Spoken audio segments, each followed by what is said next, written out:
بسم الله الرحمن الرحيم. الحمد لله الذي أنزل على عبده الكتاب ولم يجعل له عوجا قيما لينذر بأسا شديدا من لدنه ويبشر المؤمنين الذين يعملون الصالحات أن لهم أجرا حسنا ماكثين فيه أبدا وينذر الذين قالوا اتخذ الله ولدا ما لهم به من علم ولا لآبائهم كبرت كلمة تخرج من أفواههم إن يقولون إلا كذبا فلعلك باخع نفسك على آثارهم إن لم يؤمنوا بهذا الحديث أسفا. إنا جعلنا ما على الأرض زينة لها لنبلوهم أيهم أحسن عملا وإنا لجاعلون ما عليها سعيدا جرزا. أم حسبت أن أصحاب الكهف والرقيم كانوا من آياتنا عجبا إذ أوى الفتية إلى الكهف فقالوا ربنا آتنا من لدنك رحمة وهيئ لنا من أمرنا رشدا. فضربنا على آذانهم في الكهف سنين عددا ثم بعثناهم لنعلم أي الحزبين أحصى لما لبثوا أمدا. نحن نقص عليك نبأهم بالحق إنهم فتية آمنوا بربهم وزدناهم هدى وربطنا على قلوبهم إذ قاموا فقالوا ربنا رب السماوات والأرض لن ندعو من دونه إلها لقد قلنا إذا شططا. هؤلاء قوم اتخذوا من دونه آلهة لولا يأتون عليهم بسلطان بين فمن أظلم ممن افترى على الله كذبا. وإذ اعتزلتموهم وما يعبدون إلا الله فاووا إلى الكهف ينشر لكم ربكم من رحمته ويهيئ لكم من أمركم مرفقا. وترى الشمس إذا طلعت تزاور عن كهفهم ذات اليمين وإذا غربت تقرضهم ذات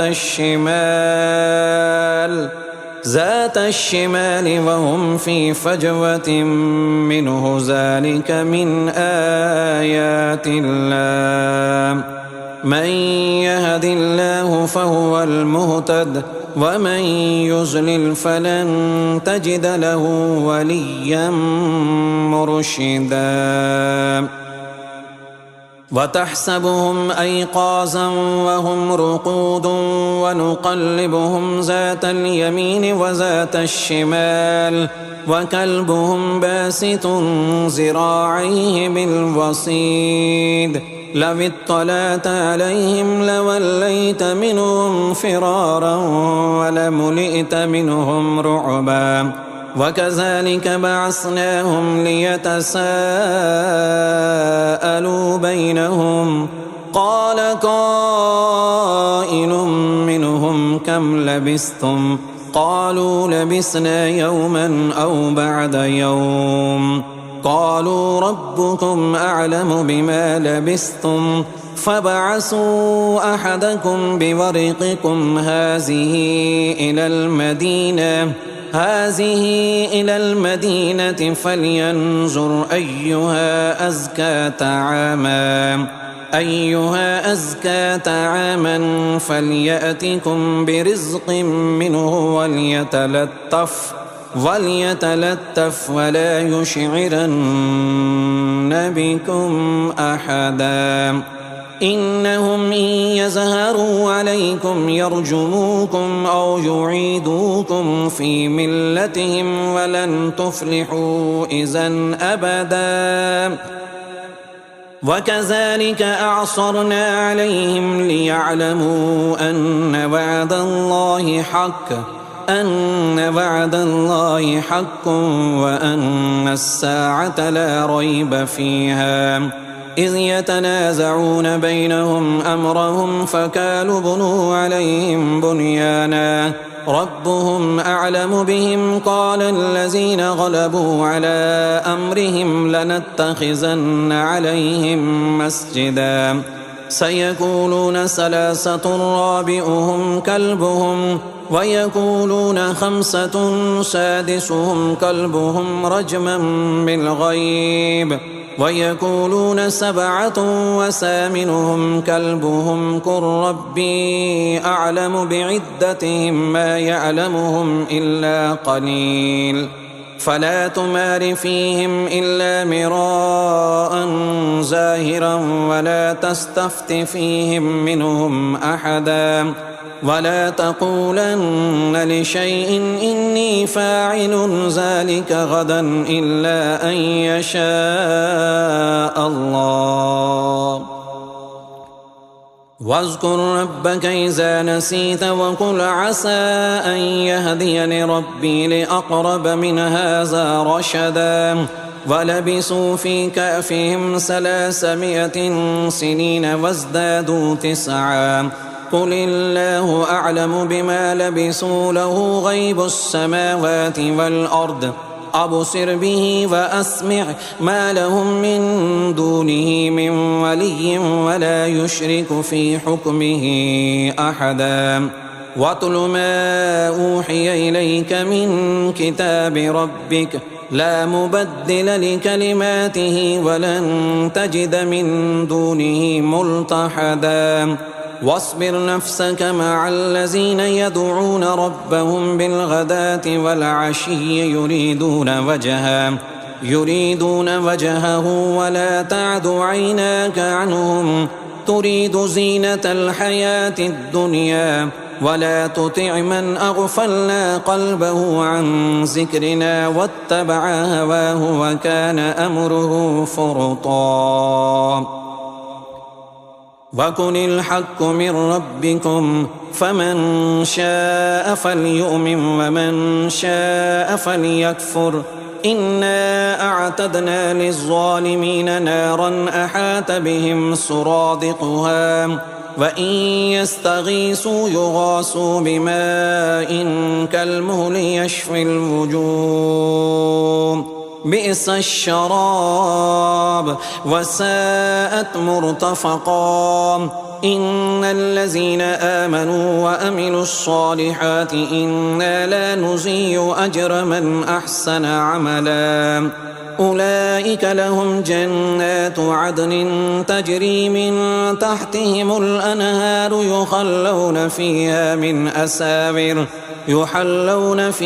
من أساور من ذهب ويلبسون ثيابا حزرا من سندس واستبرق متكئين فيها على الأرائك نعم الثواب وحسنت مرتفقا واضرب لهم مثل الرجلين جعلنا لأحدهما جنتين من أعناب وحففناهما بنخل وجعلنا بينهما زرعا كلتا الجنتين آتت أكلها ولم تظلم منه شيئا وفجرنا خلالهما نهرا وكان له ثمر فقال لصاحبه وهو يحاوره أنا أكثر منك مالا وأعز نفرا ودخل جنته وهو ظالم لنفسه قال ما أظن أن تبيد هذه أبدا وما أظن الساعة قائمة ولئن رددت إلى ربي لأجدن خيرا منها منقلبا قال له صاحبه وهو يحاوره أكفرت بالذي خلقك من تراب ثم من نطفة ثم سواك رجلا لكن هو الله ربي ولا أشرك بربي أحدا ولولا إذ دخلت جنتك قلت ما شاء الله لا قوة إلا بالله إن ترني أنا أقل منك مالا وولدا فعسى ربي أن يؤتيني خيرا من جنتك ويرسل عليها حسبانا من السماء فتصبح صعيدا زلقا أو يصبح ماؤها غورا فلن تستطيع له طلبا وأحيط بثمره فأصبح يقلب كفيه على ما أنفق فيها وهي خاوية على أروشها ويقول يا ليتني لم أشرك بربي أحدا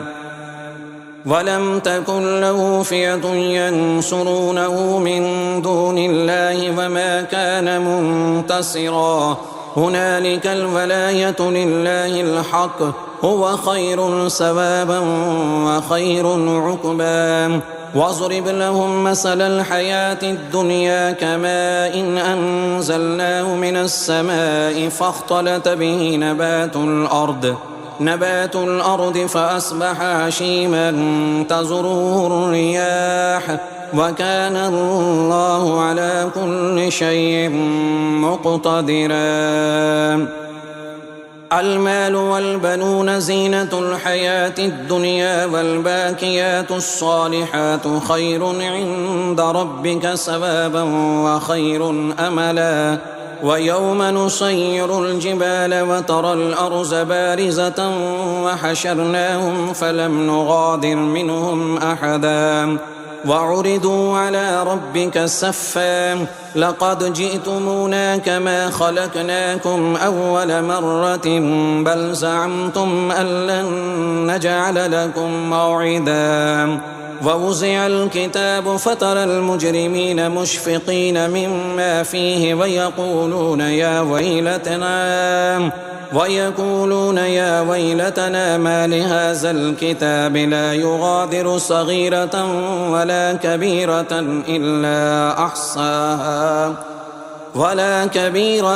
إلا أحصاها ووجدوا ما عملوا حاضرا ولا يظلم ربك أحدا وإذ قلنا للملائكة اسجدوا لآدم فسجدوا إلا إبليس كان من الجن ففسق عن أمر ربه أفتتخذونه وذريته أولياء من دوني وهم لكم عدو بئس للظالمين بدلا ما أشهدتم خلق السماوات والأرض ولا خلق أنفسهم وما كنت متخذ المضلين عضدا ويوم يقول نادوا شركائي الذين زعمتم فدعوهم فلم يستجيبوا لهم وجعلنا بينهم موبقا ورأى المجرمون النار فظنوا أنهم مواقعوها ولم يجدوا عنها مصرفا ولقد صرفنا في هذا القرآن للناس من كل مثل وكان الإنسان أكثر شيء جدلا وما منع الناس أن يؤمنوا إذ جاءهم الهدى ويستغفروا ربهم إلا أن تأتيهم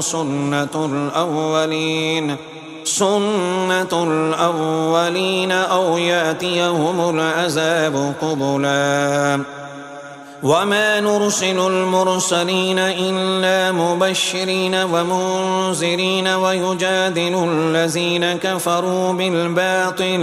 كفروا بالباطل ليدحضوا به الحق واتخذوا آياتي وما أنذروا هزوا ومن أظلم ممن ذكر بآيات ربه فأعرض عنها ونسي ما قدمت يداه إنا جعلنا على قلوبهم أكنة أن يفقهوا وفي آذانهم وقرا وإن تدعهم إلى الهدى فلن يهتدوا إذا أبدا وربك الغفور ذو الرحمة لو يؤاخذهم بما كسبوا لعجل لهم العذاب بل لهم موعد لن يجدوا من دونه موئلا وتلك القرى أهلكناهم لما ظلموا وجعلنا لمهلكهم موعدا وإذ قال موسى لفتاه لا أبرح حتى أبلغ مجمع البحرين أو أمضي حقبا فلما بلغا مجمع بينهما نسيا حوتهما فاتخذ سبيله في البحر سربا فلما جاوزا قال لفتاه آتنا غداءنا لقد لقينا من سفرنا هذا نصبا قال أرأيت إذا أوينا إلى الصخرة فإني نسيت الحوت وما أنسانيه إلا الشيطان أن أذكره واتخذ سبيله في البحر عجبا قال ذلك ما كنا نبغي فارتدا على آثارهما قصصا فوجدا عبدا من عبادنا آتيناه رحمة من عندنا وعلمناه من لدنا علما قال له موسى هل أتبعك على أن تعلمني مما علمت رشدا قال إنك لن تستطيع معي صبرا وكيف تصبر على ما لم تحط به خبرا قال ستجدني إن شاء الله صابرا ولا أعصي لك أمرا قال فإن اتبعتني فلا تسألني عن شيء حتى أحدث لك منه ذكرا فانطلقا حتى إذا ركبا في السفينة خرقها قال أخرقتها لتغرق أهلها لقد جئت شيئا إمرا قال ألم أقل إنك لن تستطيع معي صبرا قال لا تؤاخذني بما نسيت ولا ترهقني من أمري عسرا فانطلقا حتى إذا لقيا غلاما فقتله قال أقتلت نفسا زكية بغير نفس لقد جئت شيئا نكرا قال ألم أقل لك إنك لن تستطيع معي صبرا قال إن سألتك عن شيء بعدها فلا تصاحبني قد بلغت من لدني عذرا. فانطلقا حتى إذا أتيا أهل قرية استطعما أهلها فأبوا أن يزيفوهما فوجدا فيها جدارا يريد أن ينقض فأقاما. قال لو شئت لاتخذت عليه أجرا. قال هذا فراق بيني وبينك سأنبئك بتأويل ما لم تستطع عليه صبرا. أما السفينة فكانت لمساكين يعملون في البحر فأردت أن أعيبها وكان وراءهم ملك يأخذ كل سفينة غصبا. وأما الغلام فكان أبواه مؤمنين فخشينا أن يرهقهما طغيانا وكفرا فأردنا أن يبدلهما ربهما خيرا منه زكاة وأقرب رحما. وأما الجدار فكان لغلامين يتيمين في المدينة وكان تحته كنز لهما وكان أبوهما صالحا فأراد ربك أن يبلغا أشدهما ويستخرجا كنزهما رحمة من ربك وما فعلته عن أمري ذلك تأويل ما لم تسطع عليه صبرا. ويسألونك عن ذي القرنين قل سأتلو عليكم منه ذكرا.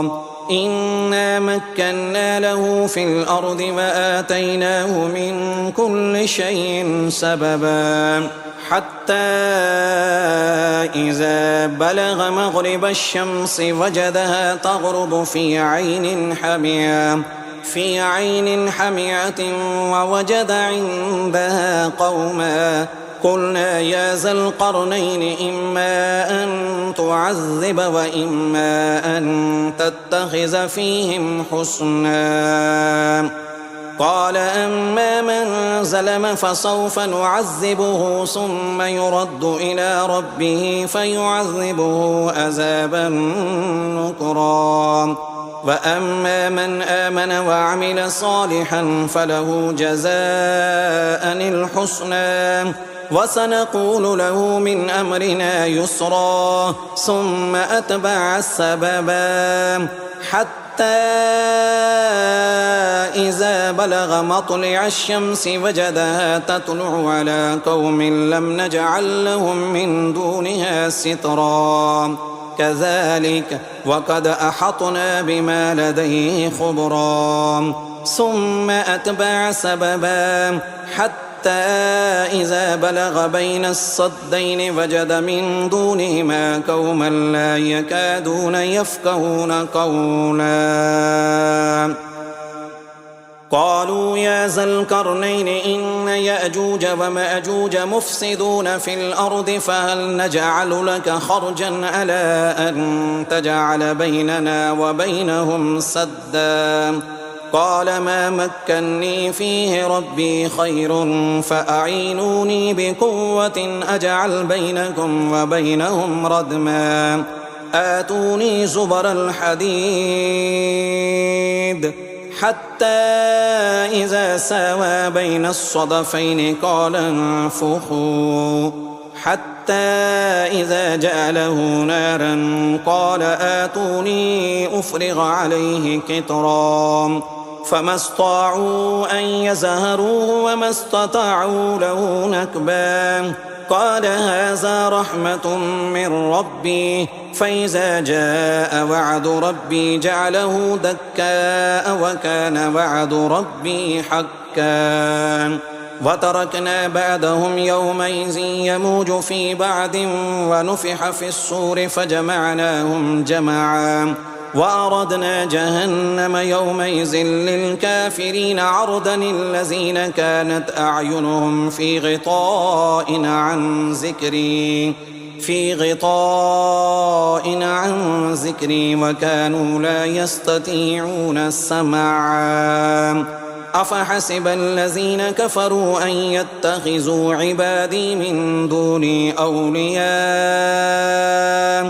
إنا أعتدنا جهنم للكافرين نزلا قل هل ننبئكم بالأخسرين أعمالا الذين زل سعيهم في الحياة الدنيا وهم يحسبون أنهم يحسنون صنعا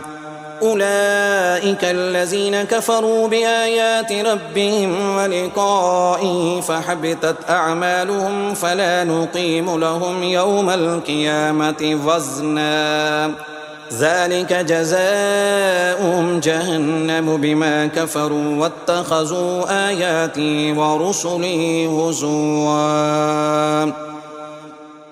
إن الذين آمنوا وعملوا الصالحات كانت لهم جنات الفردوس نزلا خالدين فيها لا يبغون عنها حولا قل لو كان البحر مدادا لكلمات ربي لنفد البحر قبل أن تنفد